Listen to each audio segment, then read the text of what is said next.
بسم اللہ الرحمن الرحیم۔ السلام علیکم دوستو، دنیا بھر کی خبروں میں آج آپ سنیں گے، لیکن اس سے پہلے اگر ہو سکے تو لائک اور سبسکرائب کا بٹن ضرور دبا لیں۔ شکریہ۔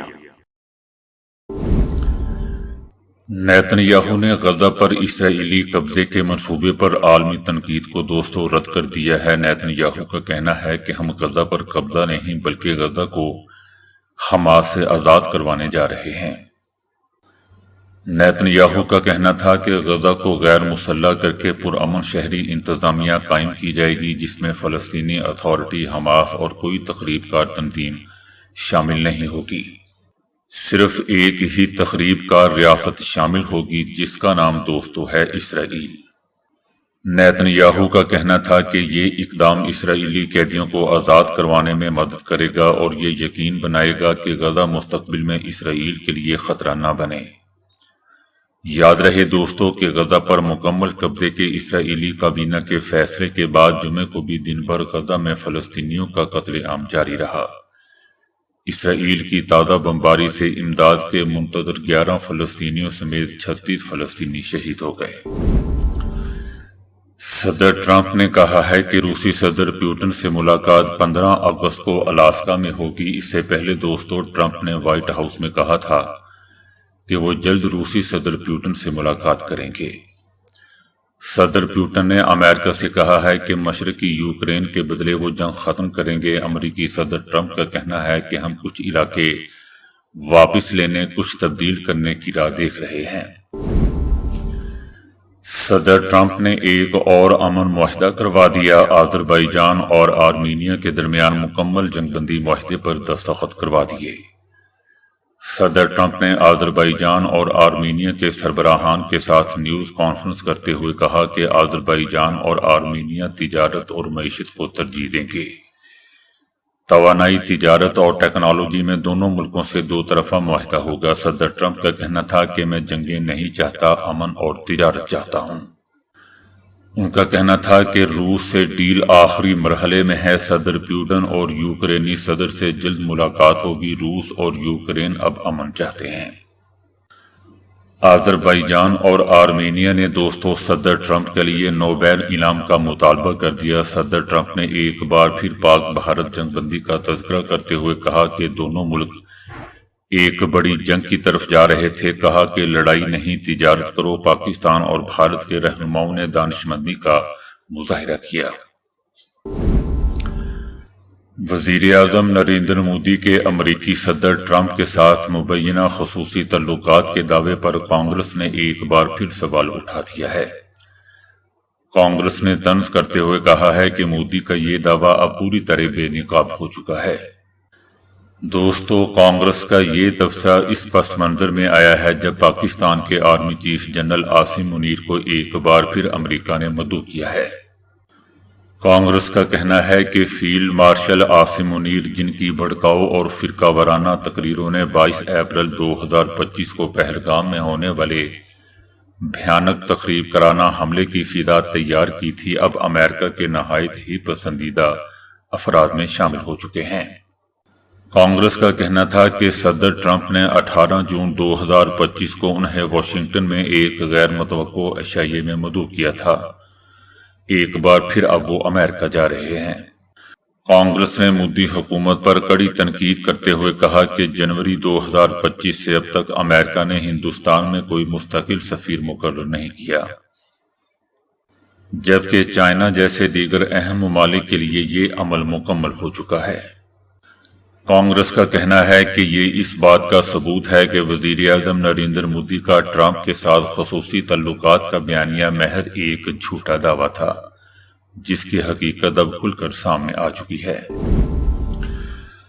امریکی اخبار نیو یارک ٹائمز نے رپورٹ کیا ہے کہ 2014 میں بھارتی وزیر اعظم نریندر مودی نے چائنا کے صدر شی جن پنگ کا ریڈ کارپٹ استقبال کیا، لیکن اس دوران چینی فوجی بھارتی سرحد پر ان کی فوجیوں کے ساتھ تصادم میں الجھ گئی۔ اس واقعے سے نہ صرف نریندر مودی کو شرمندگی کا سامنا کرنا پڑا بلکہ انہیں بھارتی فوج کو سخت سردی والے علاقے میں جنگی حالت میں تیار رکھنا پڑا، جس کا ان کی معیشت پر کافی گہرا اثر پڑا۔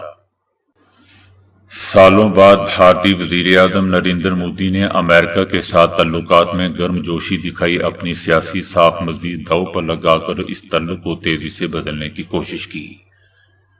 نریندر مودی نے اپنی پہلی مدت حکومت میں صدر ٹرمپ کے ساتھ اتنی دوستی بڑھائی کہ پروٹوکول توڑ کر ایک بھرے اسٹیڈیم میں ان کی دوبارہ انتخابی مہم میں شرکت بھی کر ڈالی۔ پھر آیا صدر ٹرمپ کا وہ عوامی اقدام جس نے نریندر مودی کو دوستوں ذلت سے دوچار کر دیا۔ صدر ٹرمپ نے بھارت کو روسی تیل کی خریداری کا حوالہ دیتے ہوئے 50% کا بھاری ٹیرف لگا دیا اور بھارتی معیشت کو مردہ بھی قرار دے دیا۔ اس کے علاوہ صدر ٹرمپ نے اس سال کے اوائل میں پاک بھارت تنازعہ حل کرنے کی کوشش کے دوران پاکستانی قیادت کو برابری کی حیثیت دے کر بھارتیوں کو اور غصے میں دلا دیا۔ اس سب نے بھارت کو ایک ایسی صورتحال میں ڈال دیا جہاں اسے اپنی طاقت کی حدوں پر غور کرنا پڑ رہا ہے، باوجود اس کے کہ وہ ایک وسیع اور بڑھتی ہوئی معیشت رکھتا۔ مودی نے اس ہفتے اعتراف کیا کہ تجارتی تنازع پر انہیں ذاتی سیاسی قیمت ادا کرنی پڑ سکتی ہے۔ نیو یارک ٹائمز دوستوں لکھتا ہے کہ چائنا کے ساتھ تعلقات کو دوبارہ بہتر کرنے کی کوششوں میں اضافہ ہوا اور مودی گزشتہ 7 برسوں میں پہلی بار اس ماہ کے آخر میں چائنا کا دورہ کرنے والے ہیں، مگر تعلقات اب بھی سرحدی جھڑپ اور چائنا کی جانب سے حالیہ دنوں میں پاکستان کی عسکری کشیدگی میں حمایت کی وجہ سے کشیدہ ہیں۔ نریندر مودی دوستو ان دنوں فون پر بھی کافی سرگرم ہیں۔ انہوں نے برازیل کے صدر سے بات کی، انہوں نے صدر روس کے صدر پوٹن سے بھی بات کی۔ بھارت کے ساتھ روس کی شراکت داری کو بھارت میں حکام بڑھا چڑھا کر بیان کر رہے ہیں۔ مودی کے قومی سلامتی کے مشیر اس ہفتے روس میں تھے تاکہ صدر پوٹن کے نئے دہلی کے دورے کی معاملات طے کیے جا سکیں۔ نریندر مودی نے بھی کہا ہے کہ میں اس سال کے آخر میں روسی صدر پوٹن کی بھارت میں میزبانی کرنے کے لیے بھی تیار ہوں، اس کا منتظر ہوں۔ نیو یارک ٹائمز کا لکھنا ہے کہ مگر اس دوڑ دھوپ اور ضد سے ہٹ کر بھارت کی یہ خواہش کہ وہ ایک معاشی اور سفارتی طاقت کے طور پر اپنے عروج کو مستحکم کرے اچانک غیر یقینی صورتحال سے مانگ پڑتی دکھائی دے رہی ہے۔ بھارتی حکام اور ماہرین نے یہ احساس بڑھ رہا ہے کہ ملک کو اپنی طویل آزمودہ خود مختاری کی پالیسی پر واپس جانا ہوگا۔ اس بات کا بھی اشارہ ہے کہ بھارت اور امریکہ کے درمیان سرکاری سطح پر بات چیت مکمل طور پر ختم ہو چکی ہے۔ صدر ٹرمپ کا یہ اعلان کہ اضافی 25% ٹیرف جو بھارت کے روس کے ساتھ تجارتی تعلقات کی وجہ سے بطور سزا لگایا گیا ہے، اس مہینے کے آخر میں نافذ ہو جائے گا۔ اس بات کی بھی یہ علامت ہو سکتا ہے کہ یہ ایک سودے بازی کا ہتھ کنڈا ہے تاکہ ایک بہتر تجارتی معاہدہ حاصل کیا جا سکے اور ساتھ ہی روس پر یوکرین میں جنگ بندی کرنے کے لیے دباؤ بھی ڈالا جا سکے۔ صدر ٹرمپ کے بھاری ٹیرف کے اعلان کے بعد نریندر مودی نے کہا تھا کہ بھارت کبھی اپنے کسانوں ماہی گیروں کے مفاد پر سمجھوتا نہیں کرے گا۔ مجھے معلوم ہے کہ مجھے ذاتی طور پر بھاری قیمت چکانی پڑے گی اور میں اس کے لیے تیار ہوں۔ در حقیقت دوستو یہ تعلقات اس سے پہلے ہی بگڑنا شروع ہو چکے تھے جب صدر ٹرمپ نے روسی تیل پر توجہ مرکوز کی۔ حکام اور تجزیہ کاروں کا کہنا ہے کہ تعلقات کی خرابی کا تعلق صدر ٹرمپ کی ایک ذاتی ناراضگی بھی ہے۔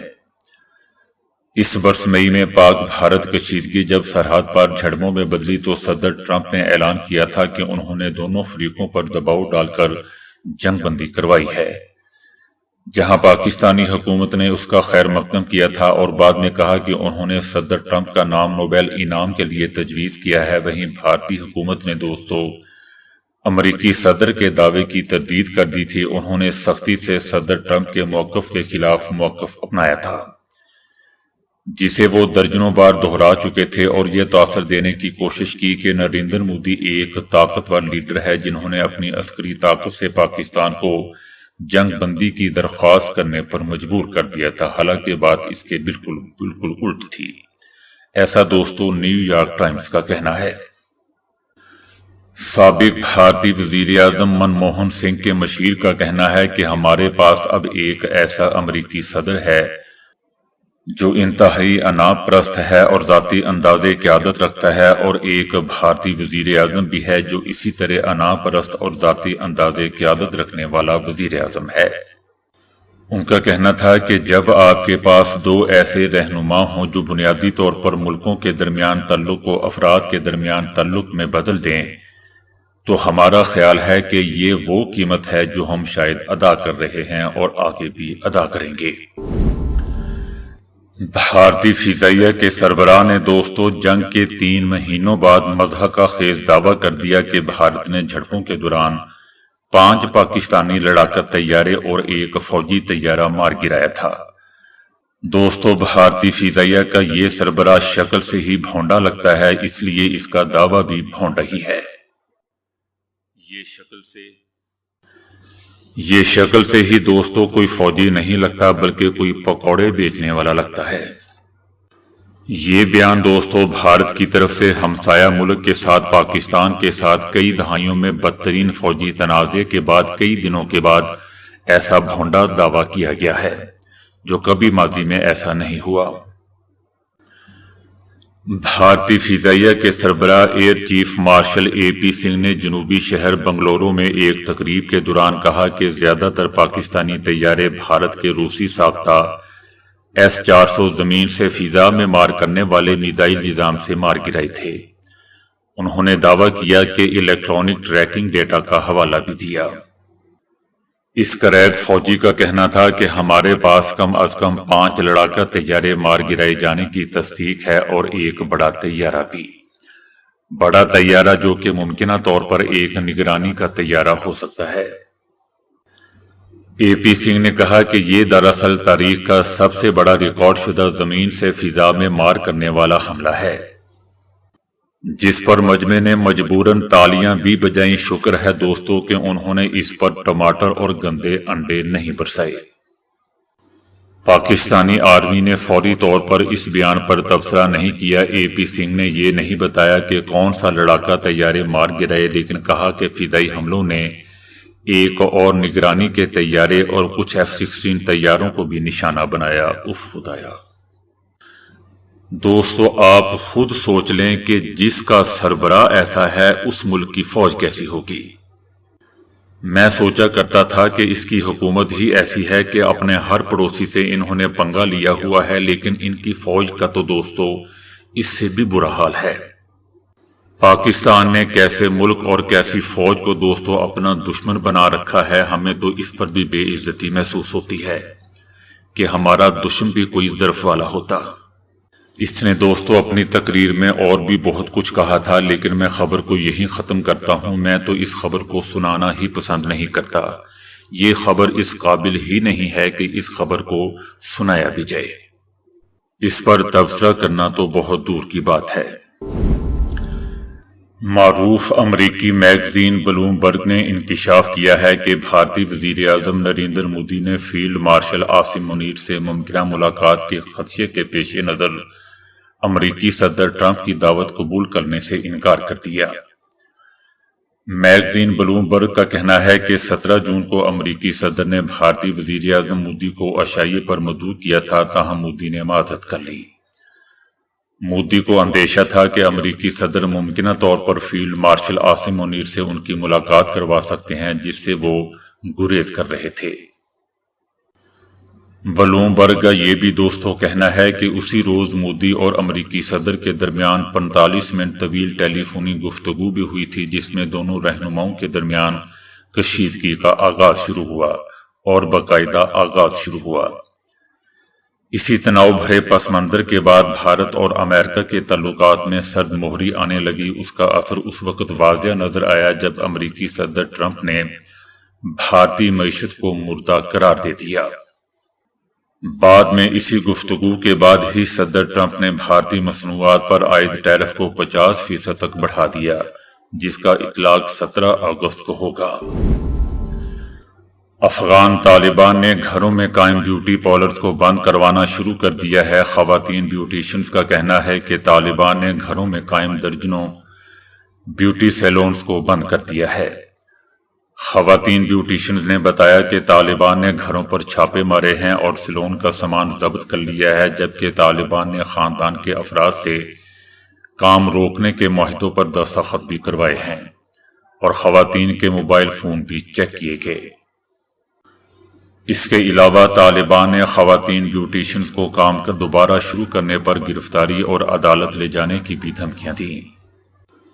گزشتہ سال طالبان کی جانب سے تمام بیوٹی پارلرز کو بند کرنے کا حکم دیا گیا تھا۔ بیوٹی پارلرز بند کرنے کے حکم کے بعد سے گھروں میں خفیہ طور پر سیلونز کام کر رہے تھے، جبکہ طالبان کی جانب سے اس معاملے پر کوئی موقف سامنے نہیں آیا۔ رانا ثناء اللہ نے کہا ہے کہ پاکستان تحریک انصاف کی 5 اگست کی کال پر لوگوں نے رسپانس نہیں دیا۔ میرے خیال میں عمران خان کے بیٹوں نے ویزا نہیں مانگا، نہیں اپلائی کیا، اگر وہ مانگے تو دے دینا چاہیے۔ ان کا کہنا تھا کہ عمران خان کے بیٹے سیاست اور ان حالات میں تحریک کی سربراہی کرنا چاہتے ہیں تو یہ آسان کام نہیں ہوگا۔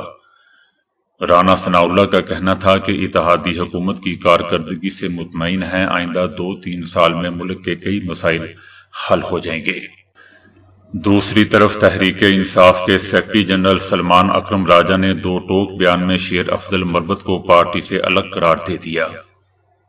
اس سے پہلے خبر آئی تھی کہ پی ٹی آئی پارلیمانی اجلاس میں شیر افضل مروت کی پارٹی میں واپسی پر مشاورت ہوئی ہے۔ پی ٹی آئی کا کہنا تھا کہ شیر افضل مروت کا موقف بھی سنا جانا چاہیے۔ اسد کیسر اور شہریار آفریدی نے شیر افضل مروت کی واپسی پر موقف پیش کیا تھا۔ شیر افضل مروت کا کہنا ہے کہ پارٹی کے اندر سے بیانات آئیں تو وہ مجبوراً جواب دیتے ہیں۔ پارلیمانی پارٹی نے شیر افضل مروت سے خاموش رہنے کی درخواست کی تھی، لیکن سلمان اکرم راجہ نے 2 ٹوک بیان میں کہا ہے کہ شیر افضل مروت تحریک انصاف کا حصہ نہیں ہے اور نہ ہی بنیں گے اور نہ ہی ان کا کوئی چانس ہے۔ تو ابھی کے لیے اتنا ہی۔ ویڈیو کو لائک اور شیئر کرنے کا بہت بہت شکریہ۔